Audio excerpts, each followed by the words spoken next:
हरिहंत सिद्ध सूरी रूपाध्याय साधु सर्व अर्थ के प्रकाशी मांगलिक रूपधारी है। तिनको स्वरूप जान रागते भई जो भक्ति काय को नवाई स्तुति को जारी है।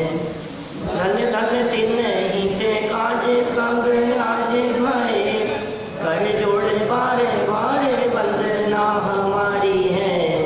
मंगल कल्याण सुख ऐसो हम चाहत है। हो मेरी ऐसी दशा जैसी तुम्हारी है। हो मेरी ऐसी दशा जैसी तुम्हारी है। हो मेरी ऐसी दशा जैसी तुम्हारी है। शत्र चूड़ामणि नामक यह ग्रंथ जीवनधर स्वामी चरित्र के अंतर्गत यहाँ 7वें लंब की अपनी चर्चा चल रही थी और इस चर्चा में राजा दृढ़मित्र उन्होंने अपनी कन्या जीवनधर कुमार को देने का निर्णय कर लिया था, क्योंकि इस तरह की बात पीछे कही गई थी कि विद्या दान देने वाले का प्रत्युपकार चुकाया नहीं जा सकता है। सर्वोत्कृष्ट दान है। कोई व्यक्ति यदि तुम्हारे को भोजन कराए तो तुम पैसे दे दो, काम हो जाएगा।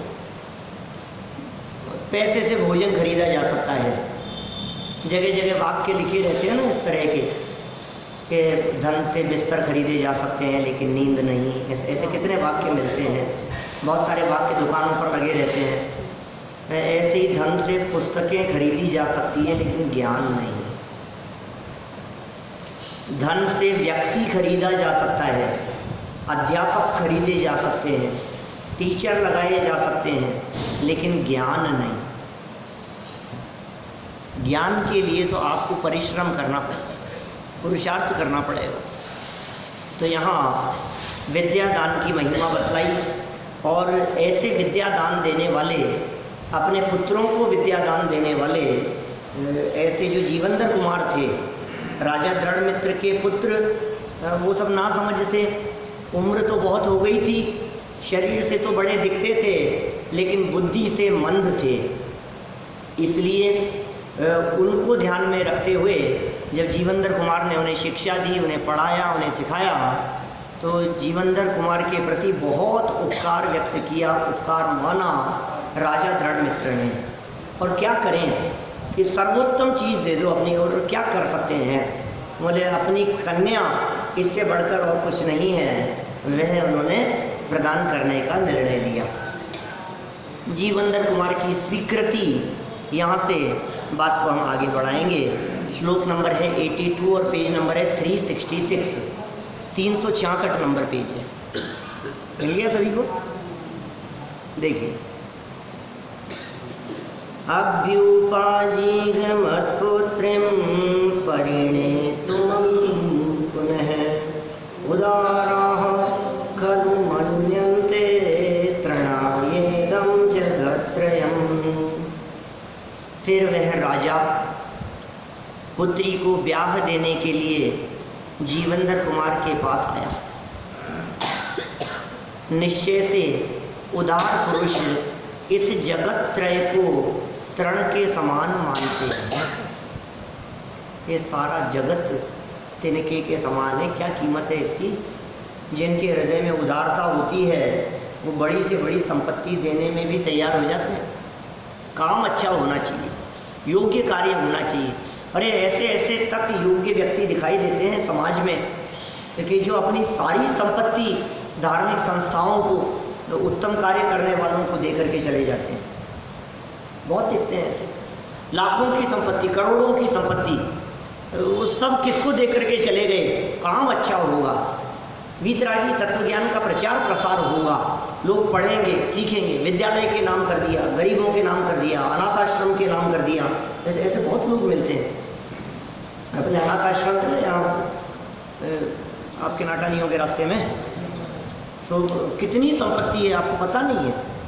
मैं तो उसके एग्जीक्यूटिव में था तो मेरे को मालूम है सारी चीज़, कहाँ कहाँ पर कितनी कितनी, कहाँ से आ गई साहब? खरीदी है? खरीदी नहीं है, लोग दान दे गए। तो ऐसे दे करके चले जाते हैं लोग, इस जगह दान दे दिया, इस जगह। उदार चरित्र जिनका हो, चित्त जिनका अत्यधिक उदार हो, वो व्यक्ति अपने धन को, अपनी संपत्ति को, अपने वैभव को तिनके के समान समझते हैं और देने में रंच मात्र भी संकोच नहीं करते। उदार चित्त वालों की यहाँ बात कही है, और वो तो बहुत प्रसिद्ध कथन है, उदार चरित्ता नाम तू वसुधैव कुटुंबकम, पढ़ी होगी ना, हिंदी की, संस्कृत की पुस्तकों में है, कक्षा 6 की किताबों में, और सबने पढ़ी है, हमने भी 6ठी कक्षा में ही पढ़ा था। क्या है वो? अयम निजः परो वेत्ति गणना लघु चेतसाम उदार चरित्ता नाम तू वसुधैव कुटुंबकम। वसुधैव कुटुंबकम, ये तो इतना तो ध्यान होगा। क्या ये पूरा श्लोक तो ये है, अयम निज है, ये मेरा है, और परो ये दूसरे का है, ये मेरा है, ये दूसरे का है। नहीं नहीं, अपनी चीज़ अपने पास में, नहीं नहीं, आप, ये हमारी नहीं है। अयम निज है परो वेत्ति मतलब जानने वाला, ये मेरा है, ये दूसरे का है, ऐसा जानने वाला और विचार करने वाला, बोले गणना लघु चेतसाम, छोटे दिल वाला आदमी है।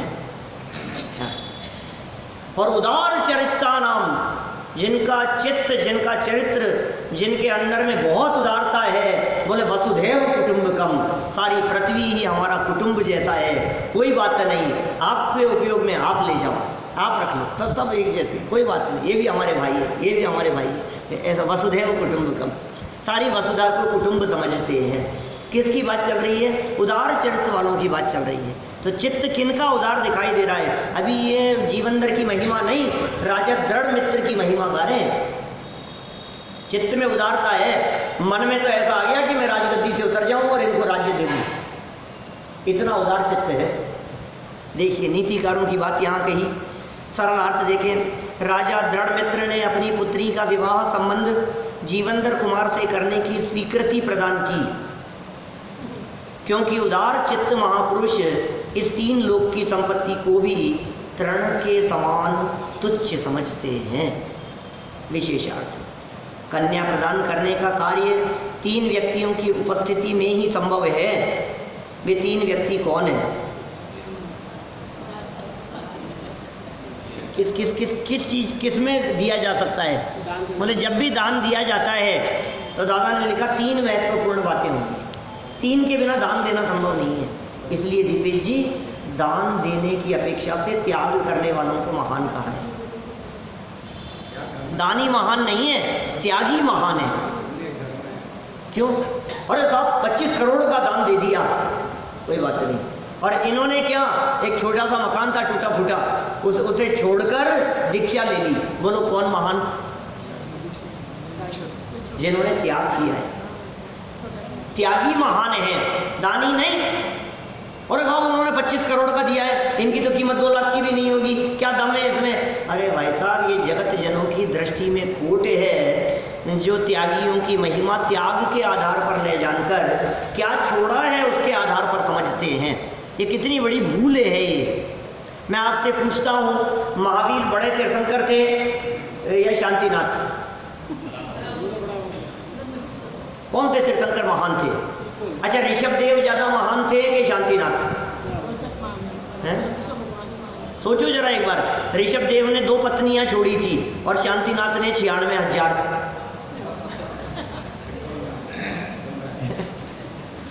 ऋषभ देव ने अकेले अयोध्या का राज्य छोड़ा था और शांतिनाथ स्वामी ने 6 खंड का राज्य। कौन ज्यादा महान है? हमें तो लगता है इतना छोड़ा, अरे इससे कीमत नहीं है कितना छोड़ा, ये बतलाओ छोड़ने के बाद में रखा कितना, निर्णय उससे होगा, रखा कितना। बोले ऋषभ देव ने सब छोड़ देने के बाद में कुछ नहीं रखा, और शांतिनाथ स्वामी ने कि बोले उन्होंने भी कुछ नहीं रखा। बोले दोनों एक जैसे। ऋषभ देव के पास में दीक्षा लेने के बाद में जितना है, शांतिनाथ स्वामी के पास भी उससे ज्यादा नहीं है, दोनों बराबर है। तो महिमा किस आधार पर है? दोनों समान दिखाई दे रहे हैं ना हमें महिमा। अरे साहब, आपको पता है दीक्षा लेने के पहले ये वो थे, इतना बड़ी पोस्ट पर थे, ये मजिस्ट्रेट थे, ये एडवोकेट थे, ये LLB हैं, ये प्रोफेसर थे। आपको पता है कितने की संपत्ति छोड़ करके, और 10, 20, 25 करोड़ की संपत्ति छोड़ करके यदि कोई दीक्षा लेवे तो न्यूज़पेपर की हेडलाइन बन जाती है, अरे राम इतना छोड़ा, इतना छोड़ करके 200 करोड़ की संपत्ति को छोड़ करके जैन दीक्षा अंगीकार की, बहुत महान काम हो गया। मैंने छोड़ देने के बाद भी, और सुनो, यदि ऐसा कोई त्यागी होना तो नहीं चाहिए समाज में कहीं ऐसे, लेकिन यदि कोई इस तरह की बात कहे, तूने क्या छोड़ा है, 25 करोड़ छोड़ करके आया हूँ, तो तूने 25 करोड़ छोड़ा नहीं है, 25 करोड़ छोड़ने का अभिमान माथे पे लेके घूम रहा है। समझ में आ रही है बात? मैंने अभी भी आपको उस 25 करोड़ की महिमा आ रही है जिसको तुमने छोड़ दिया। ये तिनके के समान त्याग देते हैं, कुछ नहीं है, क्या छोड़ा, अरे जिसको छोड़ ही दिया अब उसकी तरफ आंख उठा करके देखने की जरूरत नहीं है, सारा परिणामों का खेल है। अब क्या देखे मैंने क्या छोड़ा था, जिसको छोड़ दिया, जिसका त्याग कर दिया, अब उसकी तरफ देखा नहीं जाता है। त्याग स्वाधीन है और दान में पराधीनता है। ये बात यहाँ कही है। दान के संदर्भ में, देने के संदर्भ में 3 बातें हैं। एक तो दाता, देने वाला व्यक्ति चाहिए, एक पात्र माने लेने वाला चाहिए। मेरी दान देने की बहुत इच्छा है लेकिन किसको दूं ये समझ में नहीं आ रहा, पात्र भी चाहिए, लेने वाला व्यक्ति तो चाहिए। और भैया मेरी देने की तो इच्छा है, मेरी इच्छा है 6 खंड का विभूति दे दूं किसी को, कि तेरे पास है क्या? जो तू दान देना चाह रहा है वो वस्तु भी तो होनी चाहिए क्या? लेकिन त्याग करने के लिए वस्तु हो और सामने लेने वाला व्यक्ति हो, ये जरूरी नहीं है। इसलिए त्याग महान है, त्याग में स्वाधीनता है। दान में तो पात्र होने चाहिए लेने वाला। अब है ही नहीं, मैं क्या करूं, किसको दान दे करके जाऊं? जैन साहब, किसको दान दे करके जाऊं बताओ? कोई लेने वाला कोई अच्छा कोई व्यक्ति हो तो बताना, मैं देना चाहता हूं। ये क्या देना चाहते हो, वो वस्तु भी चाहिए, लेकिन त्याग इतनी स्वाधीन क्रिया है। देखो स्वाधीनता में धर्म है, परतंत्रता में धर्म नहीं है। इसलिए दान देने से पुण्य बंध होता है और त्याग करने से धर्म होता है। त्याग धर्म है, दान पुण्य है। खूब दान दिया, पुण्य बांध लोगे। और त्याग किया, धर्म है ये, त्याग में स्वाधीनता है। अच्छा नहीं, बहुत विस्तार से उत्तम त्याग धर्म का प्रकरण जो है, उत्तम त्याग धर्म के प्रकरण में सारे जगत में दान के गीत गाए जाते हैं। वो प्रकरण सुनना तो आपको दान और त्याग के अंतर की विशेष खबर लगेगी। मैं नए लोगों से विशेष कहता हूँ। हाँ दिखता है, दान देने वाले की महिमा दिखती है, त्याग करने वाले का कुछ नहीं दिखाई देता। लेकिन ये स्वाधीनता है, इसमें कोई जरूरत नहीं। 6 खंड की विभूति को छोड़ करके चले गए, राजपाट छोड़ करके चले गए, धन वैभव परिग्रह को छोड़ करके चले गए। ये देखा नहीं कि पीछे से कौन संभालेगा, संभालने वाला कोई नहीं दिखाई दे रहा है और छोड़ के चल दिए। और वस्तु भी होनी चाहिए, वस्तु नहीं हो तो भी त्याग हो सकता है, दान नहीं हो सकता बिना वस्तु के। मेरे पास समझ लीजिए कोई चीज़ नहीं है और मैं आईफोन मान लीजिए मेरे पास नहीं है और मैं आईफोन तुम्हारे को दान दूँ तो कैसे दूंगा? होनी चाहिए ना चीज़। जिसके पास जो चीज़ है उतना ही दान दे सकता है। मेरे पास में यदि 5 करोड़ की संपत्ति है तो मैं ज़्यादा से ज़्यादा कितना दान दे सकता हूँ? 5 करोड़ का। और त्याग कितना कर सकता हूँ? 3 लोग की संपत्ति का। आपको जचेगी नहीं ये बात, आप कहेंगे ये कैसी बात कर रहे हो, इतना त्याग कैसे हो सकता है? जब है ही नहीं तो त्याग कैसे करोगे? मैं आपसे पूछता हूँ, महावीर स्वामी बाल ब्रह्मचारी थे, काय का त्याग किया उन्होंने? बाल ब्रह्मचारी थे, मतलब किस चीज़ का त्याग किया? शादी नहीं कर रहे, शादी नहीं किया, ब्रह्मचर्य दिया ना उन्होंने। तो मतलब पत्नी का त्याग किया?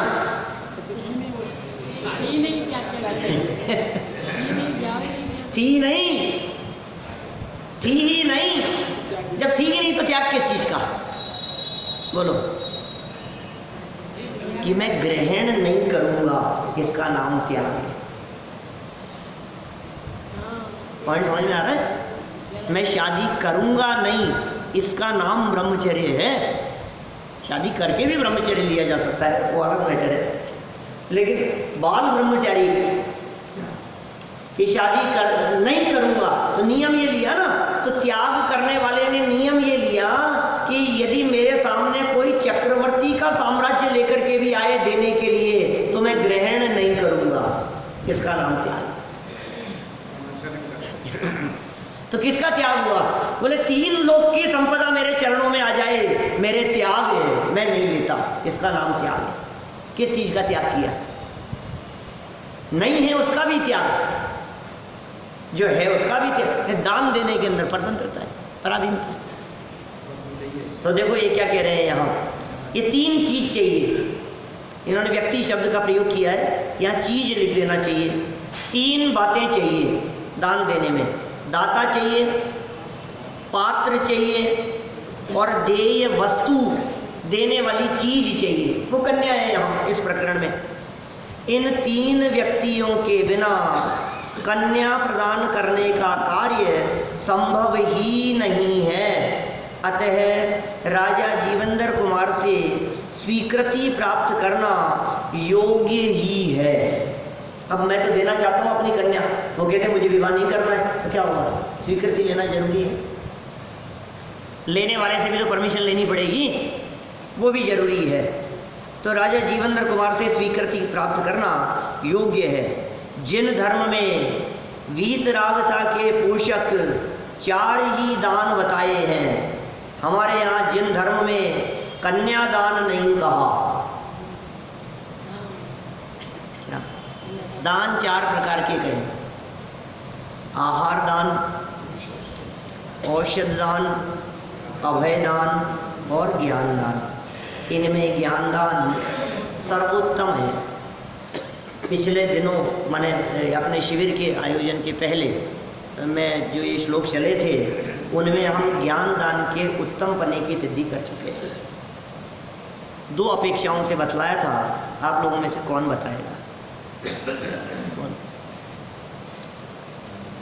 2 अपेक्षाओं से ज्ञान दान को श्रेष्ठ बतलाया था। नंबर 1, ज्ञान दान आत्माश्रित है और बाकी के 3 दान शरीराश्रित है। आहार दान, औषध दान, अभय दान शरीर से संबंध रखने वाले हैं और ज्ञान दान आत्मा से संबंध रखने वाला है। ठीक है, 1 पॉइंट हुआ।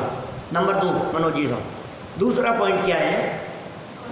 ये जो 3 दान हैं, ये 3 इसी जन्म में काम आते हैं, टेम्परेरी हैं। और जो ज्ञान दान है, ये अगले जन्म जन्मांतरों में भी हेल्प कर सकता है, सहयोग कर सकता है, अगले जन्म में साथ में जा सकता है, परभव में साथ में जा सकता है। इसलिए ज्ञान दान सर्वोत्तम दान है। इसलिए ज्ञान दान देव भी। देखो ये औषध दान कितने दिन के लिए काम आएगा? आहार दान कितनी देर काम आएगा? कल हमारे अज्जू भैया ने भोजन कराया सबको। क्या अब आज तो भूख नहीं लगेगी ना आपको? अरुण जी लगेगी? अरे यार कल उन्होंने दिया था, भाई साहब आपके द्वारा दिया गया दान 24 घंटे के अंदर अंदर खत्म। क्या अब इससे ज़्यादा नहीं चलेगा। किसी ने इलाज कराया, अस्पताल में दिखाया, सारे इलाज सारी बीमारी का खर्चा वहन किया, उपचार कराया ना, औषध दान दिया, तो अब तो बीमार नहीं पड़ेगा ना जिंदगी में कभी। बस अब तबीयत ठीक हो गई, अब तुम्हारे दान की कोई कीमत नहीं है। कि साहब अभी दवाइयाँ बची हुई है, तबीयत तो ठीक हो गई, बोले डस्टबिन में डाल दो इसको, अब हो गया काम, क्या करो, दे दो किसी को। अब तुम्हारी दवाइयाँ किसी काम की नहीं है तबीयत ठीक हो जाने के बाद में, अब क्या काम आएगा? अभय दान, जीवन दान दे दिया, मरते हुए को बचा लिया उपचार से, जवाब से, अब थोड़ी ना मरेगा, मरेगा। आनंद सरा प्रसिद्ध हुई है, इसमें सुनाई जा चुकी है, बात की जा चुकी है आपके बीच में। और ज्ञान दान, बोलो ये पॉइंट समझ में आ गया ना? एक बार ये वेद विज्ञान का ये पॉइंट समझ में आ जाने के बाद में गलती से जीवन पूरा भी हो जाए, गलती से तो क्या होता, जो होगा जो होगा, जीवन पूरा भी हो जाए, तो अगले जन्म में कभी भी जाति स्मरण ज्ञान पूर्वक धारणा ज्ञान की स्मृति पुनः होकर ये ज्ञान याद आ जाए तो भेद विज्ञान करा सकता है, मोक्ष मार्ग जीवन में शुरू हो सकता है। मैंने ज्ञान दान की वो उदाहरण वो भी बतलाया था उस दिन पहले। कुंदाचार्य देव का जो जीव था, शास्त्र दान दिया। बोलो, कुंद ग्वाला था, गायें चराने वाला था, अनपढ़ था, पढ़ा लिखा नहीं था, शास्त्र की महिमा जान करके बस मैंने राष्ट्र दान देते। इस भाव से वो अगले जन्म में कुंदाचार्य जैसा महान विद्वान ज्ञानी बना। सारी दिगंबर परंपरा को गौरव का अनुभव महसूस करती है जब कुंदाचार्य देव का नाम आता है। माने कितनी महान बातें है ये किस दान का फल है? ज्ञान दान का फल है। इसलिए हमने ज्ञान दान के संदर्भ में बहुत सारी बातें आपसे कही थी। ज्ञान दान का अर्थ अकेला किसी को पढ़ाना ही नहीं। अरे साहब हमारे में तो ज्ञान ही नहीं है, हम क्या पढ़ाएंगे? तो ग्वाले ने ज्ञान दान कैसे दिया? भावों की कीमत है। शास्त्र दान दिया, किताबें दान दी, पुस्तकें दी, पढ़ो पढ़ाओ, पढ़ने वालों की अनुमोदना करो, पढ़ते हुए देख करके उसकी प्रशंसा करो। इसका नाम भी ज्ञान दान है। क्या? बैठने वालों की व्यवस्था, पढ़ने के लिए बैठने की व्यवस्था, ये भी ज्ञान दान की श्रेणी में आता है।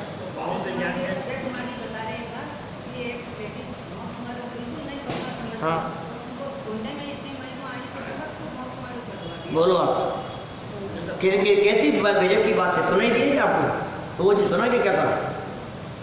कोई महिला जिनको पढ़ना नहीं आता था, उन्होंने मोक्ष मार्ग प्रकाशक ग्रंथ के बारे में सुना और सुन करके उनको उस ग्रंथ की इतनी महिमा आई, पढ़ना नहीं आता था, उन्होंने सबको मोक्ष मार्ग प्रकाशक ग्रंथ बंटवा दिया। मुझे तो नहीं आता पढ़ना, ये पढ़ेंगे। ये कोई गजब की चीज है, इसमें कोई बात बड़ी अद्भुत है। क्या? ग्रंथ बंटवाओ। ये कोई मर जाता है बर्तन बांटते फिरते घड़ों में, दिए में, बैठक में, आयोजनों में। अरे तुम ज्ञान दान करो। तुम्हारे द्वारा दिए गए इस ज्ञान दान के आधार पर इधर कौन पढ़ता है आजकल? फुर्सत किसके पास में है कि सुनो 200 लोगों को दिया और 200 लोगों में से 2 लोगों ने भी पढ़ा तो तुम्हारी सार्थकता होगी। इतना तो मानते हो 200 में से 2 तो पढ़ेंगे। 1% तो रिजल्ट निकलेगा, 1%, 200 में से 2 पर्याप्त। बहुत बड़ा काम है। क्या मैंने स्वयं ज्ञान प्राप्त करना तो सर्वोत्तम है ही, लेकिन ज्ञान की आराधना करने वाले जीवन विघ्न उत्पन्न नहीं करें कभी भी। क्या?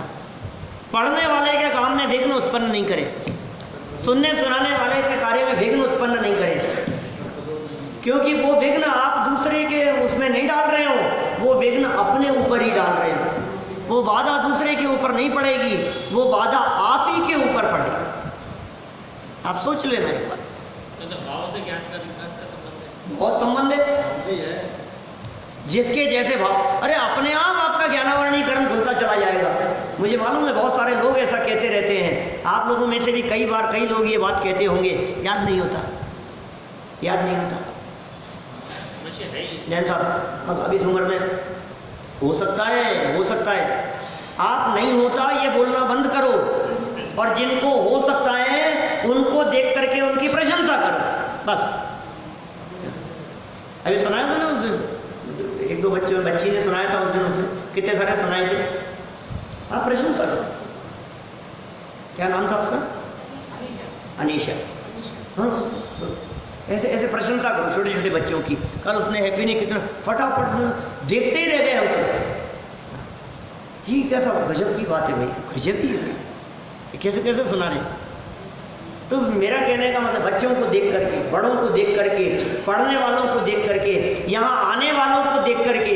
कल वो महावीर जी आए थे, समझ लो कि वो आए तो सही, जो 4 बात उन्होंने सुनी वहाँ, तो आप प्रशंसा तो करो सुनने वालों की कि यार कोई बात नहीं, आपने इतनी देर सुनी, इसके लिए धन्यवाद आपको। तो उनका उत्साहवर्धन होगा तो उनकी भावना बनती है। क्या वो व्यक्ति जुड़ते हैं आपसे। एक व्यक्ति धर्म मार्ग में लगता है तो आपको पता नहीं है आप कितना तीव्र पुण्य का बंधन करते हैं। बहुत उत्कृष्ट जाति का पुण्य बांधने के लिए नहीं कर रहे हम, लेकिन ज्ञान दान की महिमा बतला रहे हैं। ये ज्ञान दान की सर्वोत्कृष्ट महिमा है। वेद विज्ञान और फिर ज्ञान दान कौन सा? लौकिक पुस्तकों की अपेक्षा से जिनवाणी की बात, जिनवाणी पढ़ने के लिए देने की अपेक्षा से समझाना, और समझाने की भी अपेक्षा से स्वयं समझना, तो सर्वोत्कृष्ट क्या ये उत्तर है ये बढ़कर के।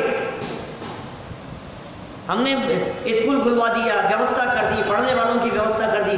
उन सबसे सर्वोत्तम ये है कि स्वयं ने अपने परिणति में ये जो वितरागी तत्व ज्ञान है इसका दान दिया। स्वयं तो समझें इस ज्ञान की कीमत, समझाने में ही रह जाए, समझने की बात ही नहीं होवे। और एक बात और है, समझाने वाला व्यक्ति स्वयं तो समझता ही है, उसका परिमार्जन होता है। इसलिए समझाओ। नीरज जी साहब, आप घर जाकर के 2 लोगों को समझाओ, जो बात सुनी है इस बात को किसी भी पात्र जीव को देख करके रिपीट कर दो, बस हो गया। तो आज जाकर के क्या बताएंगे आप किसी भी व्यक्ति को? कल पूछूंगा किसको बताया, क्या क्या बताना है भैया? कि 4 प्रकार के दान होते हैं, इनमें कौन सा सर्वोत्तम है और क्यों? हमें इतनी बात याद नहीं, क्यों को तो स्पष्ट करो। हमने किया ना, शरीर संबंधी 3 ज्ञान दान का विशेष एक ज्ञान दान की महिमा ये है, लॉन्ग टर्म चलता है ये, क्या लंबे समय तक चलता है। एक बार ज्ञान, देखो सुनो, आपको पता है ऐसे ऐसे शास्त्रों में नीतिकारों ने इस तरह के वचन कहे हैं, जिस व्यक्ति से आपने एक अक्षर का भी ज्ञान प्राप्त किया हो उसका उपकार जीवन भर नहीं भूलना, ऐसा लिखा है। जिसने आपको क से कबूतर सिखाया है ना, तो शक्ल ध्यान नहीं होगी किसने सिखाया था, लेकिन उनका इतना बड़ा उपकार है कि आज तक आप जितने भी वाक्य पढ़ते हो पुस्तक में, वो उसके बेस पर पढ़ते हो। ये कितना बड़ा उपकार है, सोचो। आप भूल गए? यदि वो क से कबूतर अ से अनार वाला नहीं सिखाते तो आज आप ये पढ़ नहीं सकते थे। ये उपकार कितना बड़ा उपकार है उनका, पूरे जीवन भर काम आ रहा है वो। अब आपने वो लगता ही नहीं है क्या हो गया? ठीक है, कौन थे जाने क्या थे। आज भी मुझे कोई मेरे पुराने अध्यापक मिलते हैं ऐसे स्कूल में पढ़ाए हुए, कॉलेज में पढ़ाए हुए, तो चरण छूता हूँ मैं उनके। ये गुरु हैं हमारे। अब ऐसे ऐसे तक हैं जो हमारी सभा में आकर के बैठ जाते हैं, फिर भी गुरु तो गुरु ही हैं। भले ही उन्होंने हमारे को अकाउंट्स पढ़ाया था, उन्होंने हमारे को हिंदी पढ़ाया था, क्या उन्होंने और सब्जेक्ट पढ़ाए थे हमारे को। आज वो हमारे प्रवचन सुनते हैं, आकर के बैठते हैं, हमारी महिमा बहुत गाते हैं, तो भी हम भरी सभा में उनकी महिमा बखान करते हैं कि इन्होंने हमारे को पढ़ा, ये हमारे गुरु रहे, सिखाया, कुछ भी सिखाया हो। आखिर आज वो हमारे दिमाग में जो ज्ञान है वो उसमें उनका कितना बड़ा योगदान है, ये सोचो आप। हमें उसकी कीमत ही नहीं समझ में आ रही है। उसकी कीमत तो तब समझ में आए जब आपको ये क्या लिखा हुआ है ये पढ़ने में नहीं आए। बोलो। हाँ,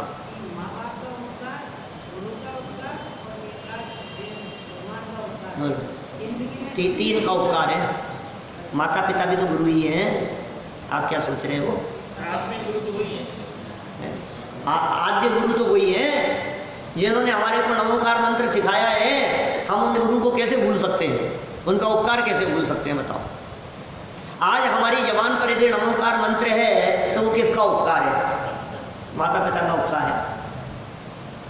यदि वे हमें नमोकार मंत्र ना सिखाते तो नमोकार मंत्र आज हमारे कंठ में नहीं होता।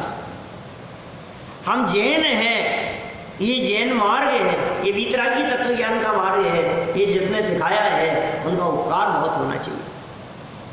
और सुनो, ये जो बातें है ना, ये कहाँ तक जाएगी साथ में ये ज्ञान। जैसे कहते हैं ना किसी किसी के बारे में, इनको तो गॉड गिफ्ट है। गॉड गिफ्ट क्या होता है? गॉड गिफ्ट क्या होता है? भगवान के द्वारा दिया गया कोई पुरस्कार।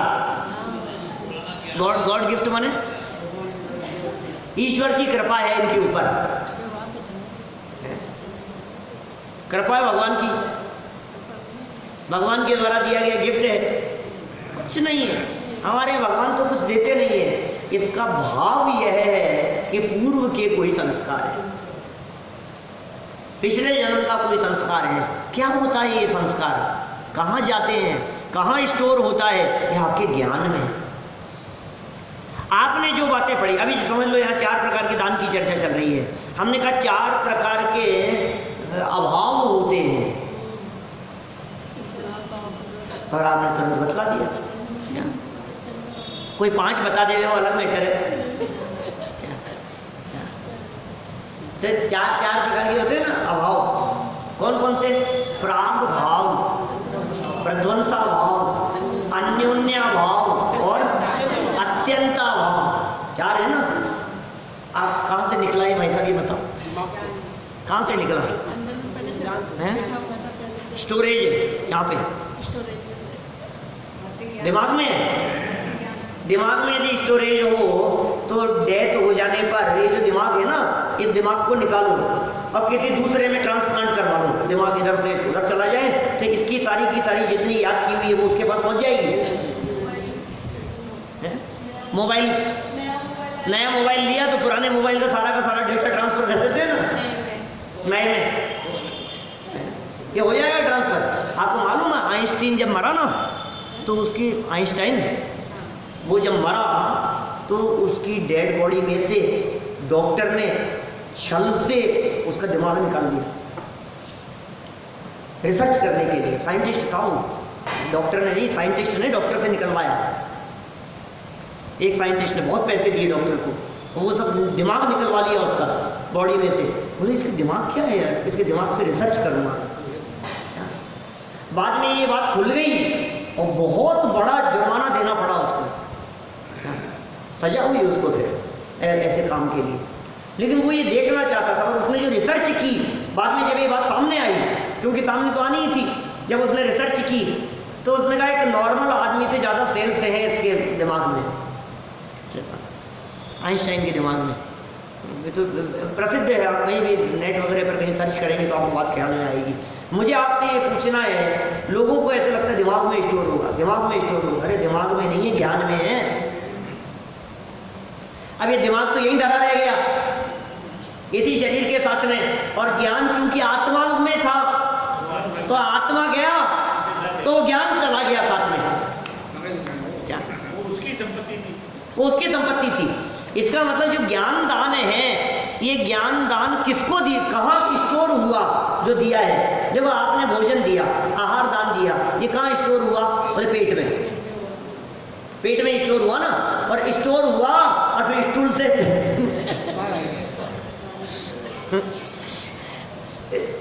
तो स्टोर कितना रहेगा पेट में, निकल गया वो। अब ज्ञान में स्टोर हुआ, वो आत्मा में गया है, वो चीज वो स्मृति में गया है, वो इतना पक्का हो गया है कि वो धारणा के माध्यम से मजबूत हो गया, वो काम आएगा। इस जन्म में ना सही, अगले जन्म में काम आएगा। आप देखो सप्तम नरक के नारकियों को सम्यक दर्शन कैसे हो जाता है, वेद विज्ञान कैसे हो जाता है, क्या करते हैं वो लोग, कौन पढ़ाता है वहाँ, कौन सिखाता है? टोडरमल जी को। ये टोडरमल जी जिस मंदिर में हम लोग बैठे हुए हैं, ये ऊपर विराजमान है टोडरमल जी, नाम लिखा है, इधर है फोटो सारे। ये यहाँ बैठ करके वो जब पाठशाला में पहली बार पढ़ने के लिए गए, दीपेश जी फर्स्ट टाइम जब पढ़ने के लिए गए, उससे पहले कभी कुछ नहीं पढ़ा था उन्होंने। और गुरु ने जब पाठशाला में जब 10-5 बच्चे जो भी होंगे, उन्होंने लिखा कुछ बोर्ड पर, और से अनार लिखा और कहा बच्चों को लिखने के लिए, हाथ पकड़ करके लिखाने की कोशिश करी, इन्होंने तुरंत लिख दिया। और 1 सेकंड नहीं लगी इनको रिपीट करने में। पहले दिन पाठशाला गया हुआ बच्चा, उन्होंने धीरे धीरे करके एक एक अक्षर और लिखे, उन्होंने पूरी की पूरी कॉपी कर दी। तुमने पढ़ा है पहले दिन? कभी नहीं पढ़ा। किसने सिखाया? कि आपने,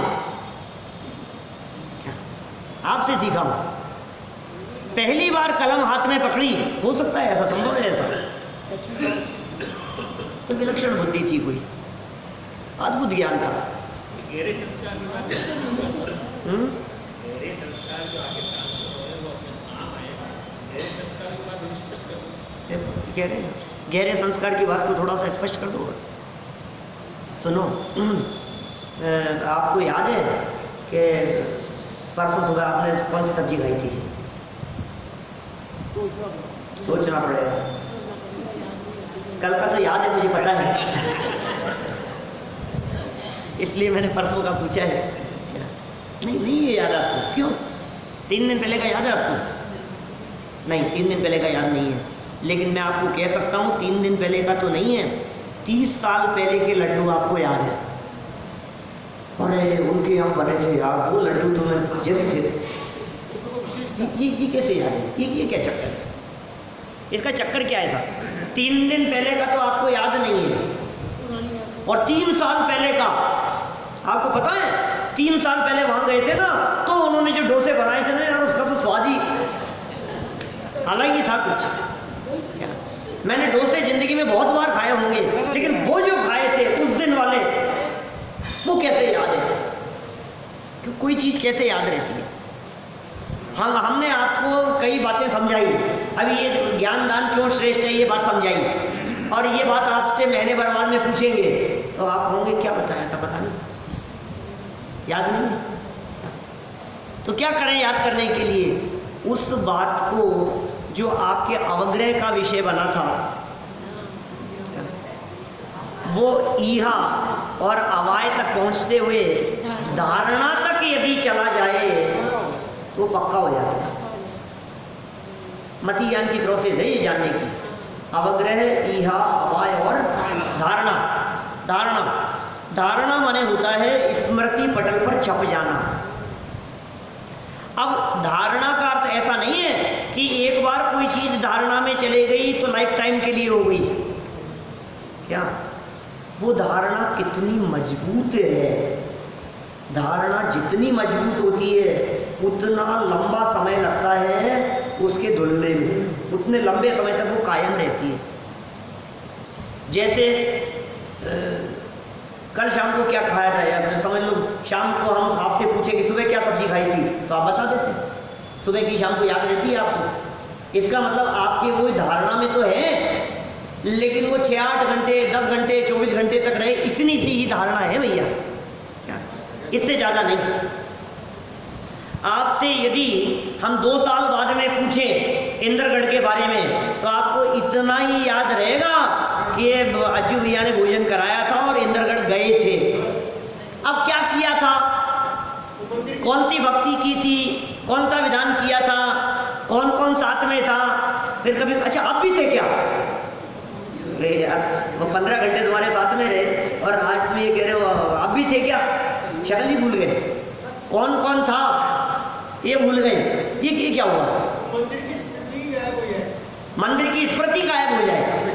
बोलो, कई बार तो ऐसा होता है। एक सूत्र है परीक्षा मुख में, दृष्टोपि समारूपात तादृक्, परीक्षा मुख का सूत्र है। अर्थ क्या है इसका कि देखी हुई बात भी, देखी हुई वस्तु भी, देखे हुए व्यक्ति भी, देखी हुई घटनाएं भी, देखे हुए तीर्थ क्षेत्र और मंदिर भी काल का अंतराल हो जाने के बाद ऐसे प्रतीत होते हैं जैसे इसको हमने कभी देखा ही नहीं। इतना विस्मृत हो जाता है। वो याद है बोलो अभी भी। पता है कब लगा था? 1994 में लगा था। क्या बोलो? त्रिभुवन जी में शिविर 1994 में लगा था। आज भी याद है। ये कैसे याद है? इसका मतलब ये है कोई बात जो जितना गहराई से छपेगी दिमाग पर, 20-20 साल पहले की गालियाँ याद है दिमाग में, अरे यार उसने मेरे को जो शब्द कहे थे ना, आज भी याद है, भूलता ही नहीं यार। क्यों? कारण क्या है? उसको घुमाता रहता है दिमाग में। जो बात आपके दिलो दिमाग में घूमती रहेगी वो बात आपके दिमाग में पक्की हो जाएगी। मैं भूल नहीं सकता मैं इसको। क्यों नहीं भूल सकता? बार बार याद करता है। इसलिए मैंने ये बात कही है जो कल पूछेंगे नीरज जी से। क्या माने? क्या ज्ञान दान की महिमा क्या है? नाम तो इनका लिया है, किसी से भी पूछ सकता हूँ क्या? जो बात यहाँ सुनी है ये कहीं तो आगे पहुँचे क्या ढोलिया जी साहब? या आपके बताने की बात नहीं है, आपने किसको बताया? क्या रवि जी को बताना जाकर के, कौन से बच्चों को बतलाना, और जिनसे बात करो ना, अपने अपने सिस्टर से बात करो कि अपने भतीजों से बात करो, किसी से फ़ोन पे बात कर रहे हैं, ये करते रहते हैं लेडीज़ वगैरह सब फ़ोन पे बातें आधे आधे घंटे तक लगे रहते हैं फ़ोन पे। मामा जी से बात हो रही है और सासू जी से तो नहीं होती सासू जी तो गलत निकल गया लेकिन बुआ जी से होगी, मामी जी से होगी, और किसी से होगी, अपनी सहेलियों से होगी, जिनसे जो भी बात हो, क्या बेटियों से होती है, क्या बहू से नहीं होती लेकिन बेटियों से होती है। तो जो जिनसे बात हो आप उनको ये बात सुनो। आज पता है क्या बात आई? बस आज बताएं हमने क्या सुना। मैं आपको तरीका बतला रहा हूँ सुनी हुई बात को धारणा तक ले जाने का। मैं आपको तरीका बतला रहा हूँ ये सुनी हुई बात अगले जन्म तक ले जाने का। क्या जीवन में कभी भूल ना पाए, इसके तरीके हैं, इसके फॉर्मूले हैं। मैं एक रिसर्च के बेस पर कह रहा हूँ। मैं ये बात सुनी हुई बात को, यदि आप सुनी और पढ़ी हुई बात को 1 घंटे के अंदर अंदर यदि आप रिपीट कर ले में तो वो मर्यादा 24 घंटे तक की बन जाती है। क्या 24 घंटे तक याद रहेगी आपको। आपने अभी कोई चीज़ पढ़ी और उसे 1 घंटे के अंदर बिना देखे दोहरा ली उस चीज़ को, तो अब 24 घंटे तक आपको याद रहेगी। 24 घंटे में यदि आपने उसे दोबारा दोहरा ली तो 1 वीक तक वो याद रहेगी आपको। 1 वीक में कर लिया तो 15 दिन तक याद रहेगी। 15 दिन के अंदर अंदर आपने 1 आध बार दोहरा लिया तो महीने भर तक, और हर महीने यदि आप दोहराने लग गए तो फिर सालों तक की रही। ये तरीका है किसी भी चीज़ को याद करने का। इसलिए सुनो, ये जो बार बार में चोट पड़ती है ना कि एक द्रव्य दूसरे द्रव्य का कर्ता धर्ता नहीं है, अब ये बात कितनी बार सुनी होगी आपने? बोले हजारों लाखों बार सुनी है। तो सुनो, अगले जन्म में जाकर के भी ये बात याद आ जाएगी कि मैं शरीर का कर्ता धर्ता नहीं हूँ, सम्यक दर्शन हो जाएगा। इतनी मजबूती से बैठी है ना ये बात। निरंतर सुनने का यही एकमात्र लाभ है। निरंतर सुनने का लाभ है, धारावाहिक रूप से बार बार एक वाक्य कह दिए इन्होंने, ज्ञान दान सर्वोत्तम है। उत्तम नहीं, उत्तम तो 4 ही है। उत्तम कितने? 4। सर्वोत्तम है ये दान। अपेक्षा समझनी पड़ेगी भाई साहब, अपेक्षा समझ लो तो बात बराबर है, ठीक है ना। तो इसे यहाँ सर्वोत्तम कह करके पुकारा गया। और ये बात कब कही है विशेषार्थ लिखते हुए? जब ये कन्यादान दे रहे हैं।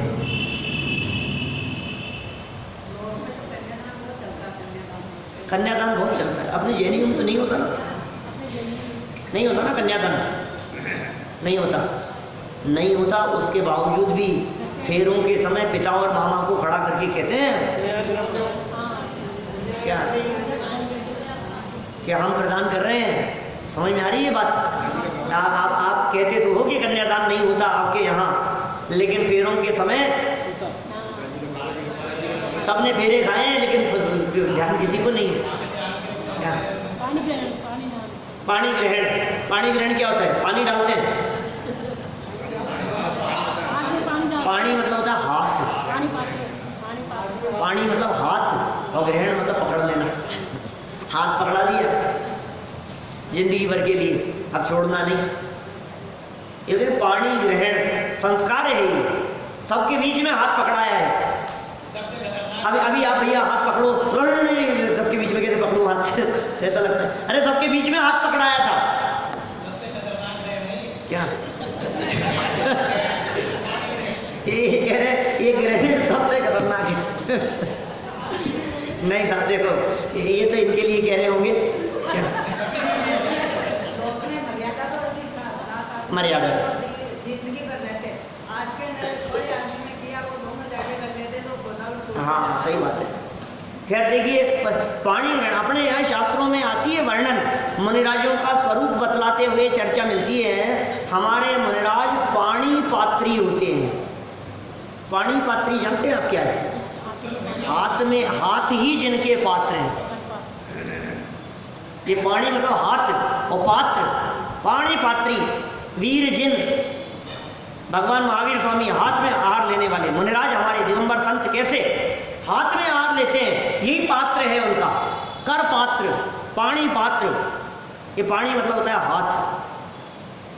तो ये जो ग्रहण की बात कही यहाँ, कन्यादान की जो बात कही है, ये बात सामान्य रीति से है, उससे बढ़कर के और दान है। हमारे यहाँ 4 प्रकार के दानों की बात कही है, जिसमें ज्ञान दान को सर्वोत्तम दान कहा गया है। जो राजा दृढ़ मित्र थे, इन्होंने बात कही और शायद जीवेंद्र कुमार ने उस बात को स्वीकार कर लिया। तो फिर अब क्या होना है, बोले विवाह संपन्न होना है। अब मैं तो सोच रहा था ये अब पेज बदल के देखा तो आगे शुरू हो रहा है नया। कोई बात नहीं, इससे बढ़ाएंगे आगे, कल बढ़ेंगे। हाँ हाँ भगवान।